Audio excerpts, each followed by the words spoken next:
Shalom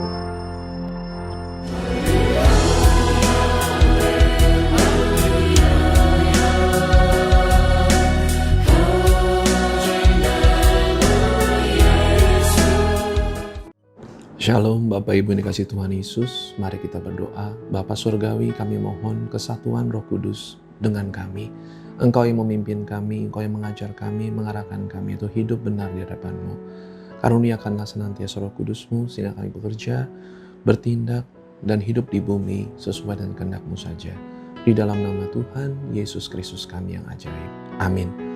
Shalom Bapak yang dikasihi Tuhan Yesus, dalam Efesus 5 di ayatnya ke-22, ada perkataan yang sangat baik sebagai berikut. Hai istri, tunduklah kepada suamimu seperti kepada Tuhan. Ini adalah sangat baik menimbang perkataan ini berkesan tunduk, bukan. Baiknya adalah bahwa seorang suami bisa bertindak seperti Tuhan Yesus kita. Itu menurut Efesus 5 ayat 22 yang merupakan bagian dari kitab suci kita. Itu sebabnya adalah suatu kabar baik bagi suami-suami untuk bertingkah laku seperti Tuhan Yesus kepada jemaatnya. Kita lanjutkan. Karena suami adalah kepala istri sama seperti Kristus adalah kepala jemaat. Dialah yang menyelamatkan tubuh. Bayangkan, bukankah itu kabar baik luar biasa? Suami harus berfungsi dan bisa berfungsi sebagai kepala daripada istri seperti Kristus yang adalah kepala jemaat. Dan bahkan dikatakan Tuhan Yesus dialah yang menyelamatkan tubuh. Jadi seorang suami bisa menjadi seperti Kristus Yesus kita yang bisa menyelamatkan jiwa, istri, dan keluarganya, seluruh tubuhnya. Kita lanjutkan ayat 24. Karena itu, sebagaimana jemaat tunduk kepada Kristus, demikian jugalah istri kepada suami dalam segala sesuatu. Nah, ini banyak yang dipakai oleh para pria. Tuh, dikit-dikit tuh, makanya harus tunduk kepada suami gitu ya. Padahal kalimatnya, karena itu sebagaimana jemaat tunduk kepada Kristus, demikian jugalah istri kepada suami dalam segala sesuatu. Seperti apa jemaat kepada Kristus Yesus kita? Itu seorang istri kepada suami. Jadi suami itu jangan asal minta orang tunduk, ya, tapi bagaimana bisa memberkati keluarganya, istrinya, anak-anaknya, seluruh keluarga tubuhnya sendiri. Yuk kita lanjutkan. Kita lihat bentuk tegasnya kepada suami sekarang sebagai langkah nyata, ya, tanggung jawab nyata seorang suami versi kitab suci. Hai suami, kasihilah istrimu sebagaimana Kristus telah mengasihi jemaat dan telah menyerahkan dirinya baginya. Bayangkan, seorang suami harus mengasihi istrinya sebagaimana Kristus telah mengasihi jemaat dan telah menyerahkan dirinya bagi jemaat. Jadi bagaimana berkorban, bagaimana memberi, memberkati. Ya, jadi kita jangan asal ya sebagai pria, sebagai laki-laki, sebagai suami, kita bukan hanya minta dihormati atau minta istri tunduk atau keluarga surang atau tunduk kepada suami, bukan. Tapi yang di Tuhan mau adalah seorang suami yang memberkati, yang berkorban, yang mengasihi, ya, peduli, ayat 26, untuk menguduskannya. Jadi banyak sekali pemimpin-pemimpin rumah tangga, pemimpin gereja yang tidak ada niat menguduskan seluruh tubuh. Orang kepalanya aja gak kudus, gimana cara ngudusin seluruh tubuhnya? Makanya sebagai kepala itu harus yang paling bersih, harus yang paling niat membersihkan, yang percaya kekudusan hanya karena darah Yesus, dan berusaha mengajarkan hal ini kepada seluruh keluarganya.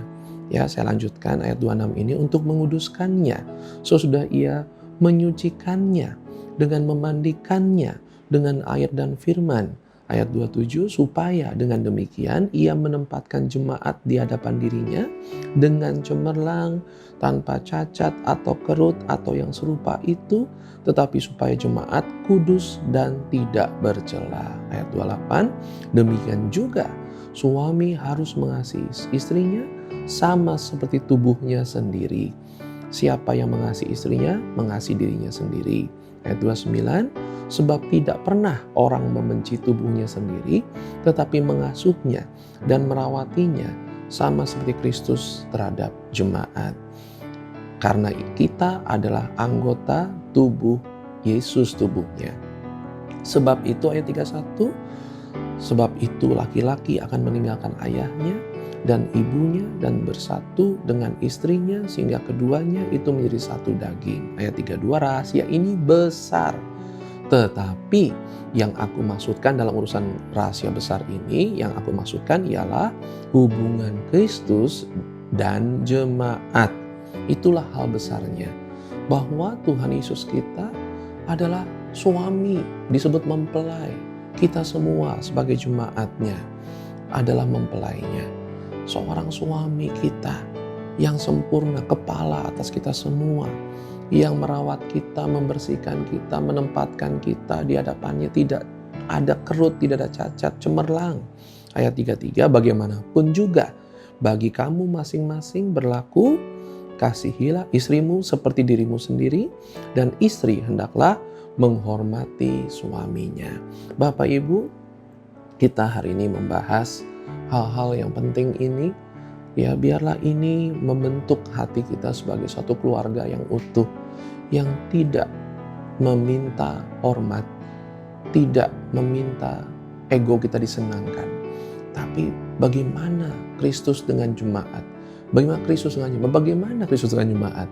Apakah ada hubungan fisikal antara kita dengan Tuhan? Iya, Tuhan Yesus berikan tubuh dan darahnya kepada kita sehingga kita menyatu, sehingga kita menjadi di dalam Tuhan Yesus dan Tuhan Yesus di dalam kita. Itu teori kesatuan yang sempurna.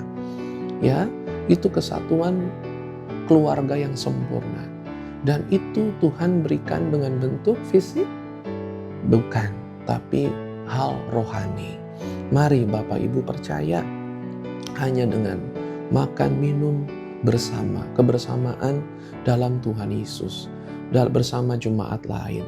Kita makan tubuh darah Yesus disebut menyatu dalam Tuhan Yesus kita, dalam suatu kesantunan, bukan hal fisikal yang negatif atau yang buruk, yang tidak layak ada kebersamaan dengan orang lain.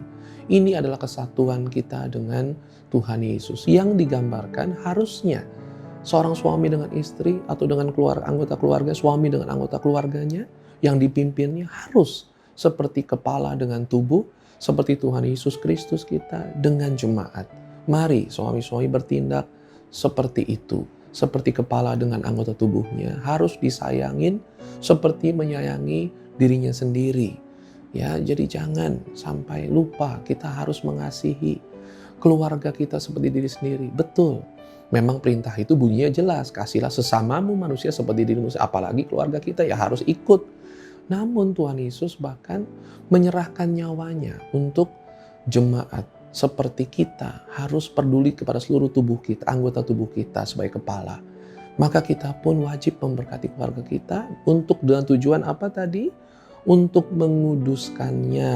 Ya, jadi kita lihat ayat 25, untuk menguduskannya sesudah ia menyucikannya dengan memandikannya dengan air dan firman, supaya dengan demikian ia menempatkan jemaat di hadapan dirinya dengan cemerlang tanpa cacat atau kerut atau yang serupa itu, tetapi supaya jemaat kudus dan tidak bercela. Bayangkan, suami-suami harus mendatangkan kekudusan pada seluruh keluarganya.